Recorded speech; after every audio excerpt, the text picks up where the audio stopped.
ருத்ராட்சன்றது வந்து யார் வேணாலும் போடலாம். ஆனால் வந்து எந்த ஊரில் நம்ம முதல்ல ருத்ராட்சம் போடுறோம் அந்த ஊரில் சாமி யார், அந்த ஊரில் யார் வந்து எந்த சிவன் எந்த அம்மன் இருக்காங்கன்னு நம்ம பார்க்கணும். நான் வந்து முதல்ல ருத்ராட்சம் வந்து மதுரையில் தான் போட்டேன். அப்போ மதுரையில் யார் அங்கே சாமின்னா மதுரை மீனாட்சியும் சுந்தரேஸ்வரன் தான் அங்கே ஆட்சி பண்ணுறது வந்து மதுரை மீனாட்சி தான். நான் வந்து 2017 ருத்ராட்சம் போட்டேன். ஆனால் வந்து அப்போ கோயிலுக்கு போகலாம், மதுரையில் தான் தங்கியிருந்தேன். அப்போ போகலான்னு நினச்சேன், ஆனால் போக முடியல. அப்புறம் 2023 வந்து எங்கள் வீட்டில் எல்லோரும் சேர்ந்து மதுரை மீனாட்சி அம்மன் கோயிலுக்கு போயிட்டு வரலாம் அப்படின்னு சொன்னாங்க. சரின்ட்டு நானும் போனேன் கோயிலுக்கு. அங்கே போயிட்டு வந்த அப்புறம் தான் என் வாழ்க்கையிலே மாற்றம் மொத்தமே மாறிச்சு. என் வாழ்க்கையே மாறிச்சு.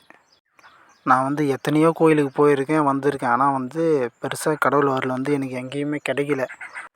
மதுரை மீனாட்சி அம்மன் கோயில் போயிட்டு வந்த அப்புறம் எனக்குள்ளே வந்து ஒரு புதுசாக ஒரு மாற்றம் தெரிஞ்சிச்சு.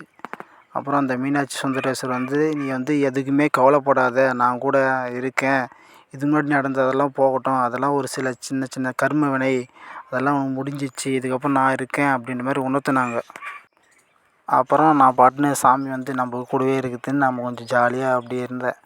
ரொம்ப என்ஜாய் பண்ணிகிட்டே இருந்தேன், சாமி நம்ம கூடவே இருக்குது அப்படின்ட்டு. அதுக்கப்புறம் என்ன ஆச்சுன்னா என்னாலேயும் கண்ட்ரோல் பண்ண முடியல. சாமி நம்ம கூட இருக்குது நான் யார்கிட்டையும் சொல்லவே இல்லை. திடீர்னு என்னாலேயும் கண்ட்ரோல் பண்ண முடியாமல் சாமி இறங்கிடுச்சு. இறங்கி ஆடி வந்து எங்கள் ஊரையே காப்பாற்றிச்சு.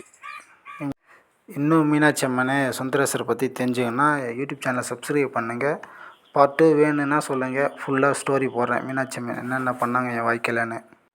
எனக்கு வந்து மதுரை சைடில் இருக்க மதுரை மீனாட்சி அந்த கருப்புசாமி கோயிலுக்கு போயிட்டு வந்தால் மட்டும் என்னால் கண்ட்ரோல் பண்ண முடியல, பயங்கரமாக இறங்குது.